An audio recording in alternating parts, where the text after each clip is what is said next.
ताज्या बातम्यांसाठी ABP माझाला subscribe करा आणि बेल आयकॉन प्रेस करा। दिल्लीच्या वेशीवरती 14 दिवसांपासून आंदोलन करणाऱ्या शेतकऱ्यांसमोर आता केंद्र सरकार झुकताना दिसतंय।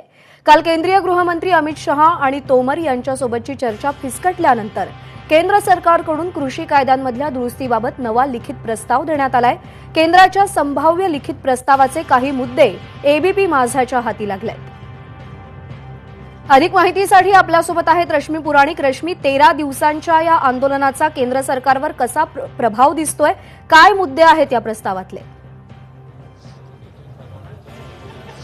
जसं आपण बघतोय प्रज्ञा, कुठेतरी सरकारने एक पाऊल जरी मागे घेतलं असतं तरी सरकारने जी आपण प्रिन्सिपल भूमिका जर बघितली ती हीच घेतली, आम्ही काही 3 कायदे मागे घेणार नाही, परंतु अर्थात शेतकऱ्यांना ते कमिटमेंट द्यायला तयार आहेत की ह्या कायद्यांमध्ये आम्ही काही बदल करू शकतो, अमेंडमेंट करू शकतो आणि ते आम्ही कोणते अमेंडमेंट करू शकतो त्याचा लिखित प्रस्ताव जो आहे तो आम्ही शेतकऱ्यांना देतो। आणि त्यानुसार जसं आपण बघतो आम्ही जिथे उभे आहोत सिंगू बॉर्डरवर, इथे शेतकऱ्यांची मीटिंग सुरू आहे, तिथे हा प्रस्ताव जो आहे तो पोहोचलेला आहे। सगळ्यात प्रमुख जो प्रस्ताव असाच आहे की एमएसपी बाबत जी कमिटमेंट आहे ती सरकार कुठेतरी द्यायला तयार आहे आणि प्रायव्हेट शेतकरी ज्यांना मंडीमध्ये यायचं आहे त्यांना रजिस्ट्रेशन करण्याची परवानगी येणार आहे।